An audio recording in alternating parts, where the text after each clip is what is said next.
Before we begin, don't forget to subscribe to the channel for more real, raw stories like this. I still remember that morning clearly, the way Emily rolled her suitcase out of our bedroom, humming like not a single cloud existed in her sky. She told me she needed distance, a pause, a solo escape to Paris to feel alive again. But the shine in her eyes didn't look like someone searching for clarity. It looked like someone sprinting straight toward another man. I stayed silent as she moved around the house, acting pure, acting honest, acting like I couldn't see the truth written all over her. When she kissed my cheek and murmured, "Don't overthink it, babe," I knew whatever secret she was carrying was about to detonate in our lives. It didn't take long. Less than 4 hours after she left, my phone vibrated with a message that twisted my gut. "Relax. I'll be back in a week." But it was a photo attached that hit hardest.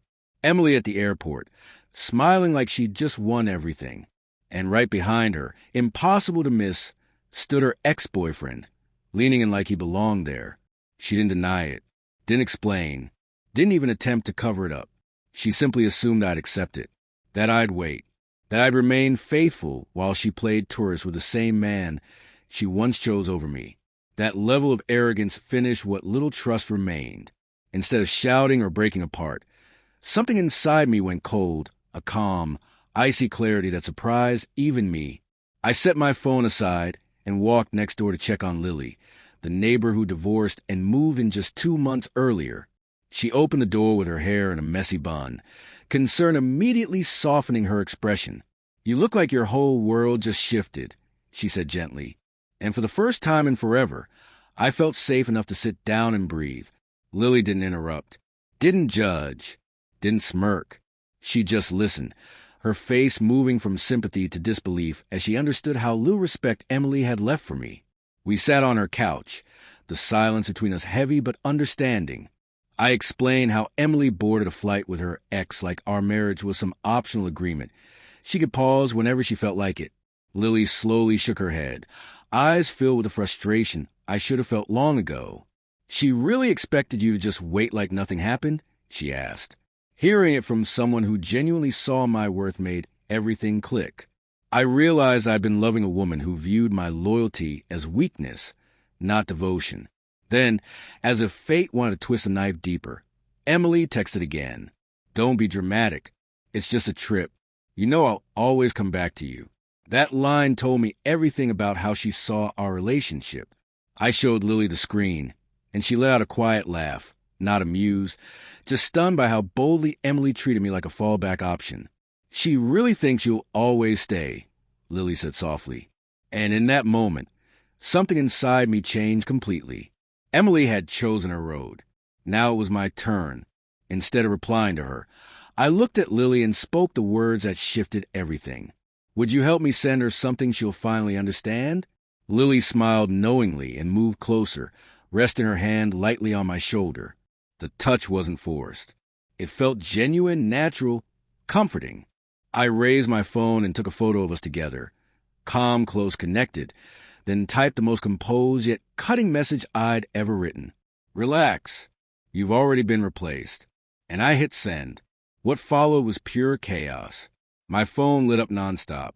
Her messages spiraled from confidence to confusion, then straight into panic.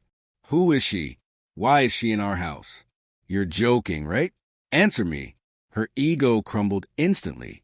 She'd left me for her ex, convinced she still controlled a place in my life. But the second she felt that grip slipping, the cracks split wide open. She wasn't heartbroken. She was angry I wasn't begging. She wasn't sad. She was terrified I finally knew my value.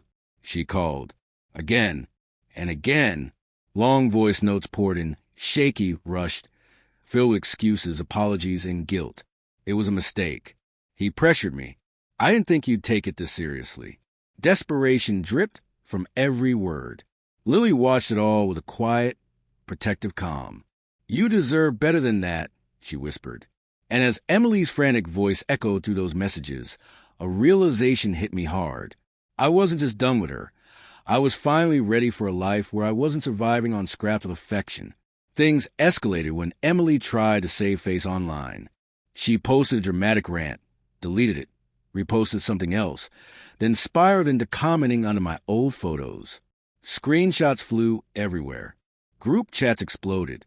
The woman who once acted untouchable became a live example of what happens when someone who takes you for granted realizes you're no longer waiting. She flew to Paris with another man, but one simple photo of me beside a woman who respected me shattered the fantasy she'd built around herself. When she returned, she looked nothing like the confident woman who left. Her face was pale, swollen from crying. Her steps were slow, her energy drained. She dragged her suitcase up to our porch, only to find the locks changed and a single note taped to the door. "You told me to relax, so I did." She collapsed on the steps, sobbing, just as Lily stepped out of her house and joined me in the driveway. Emily's eyes widened. Horror flooded her face as the truth finally settled in. She wasn't the center of my world anymore. And as I walked away with Lily by my side, the only sound left behind us was Emily's broken whisper, "Please don't go." But I already had.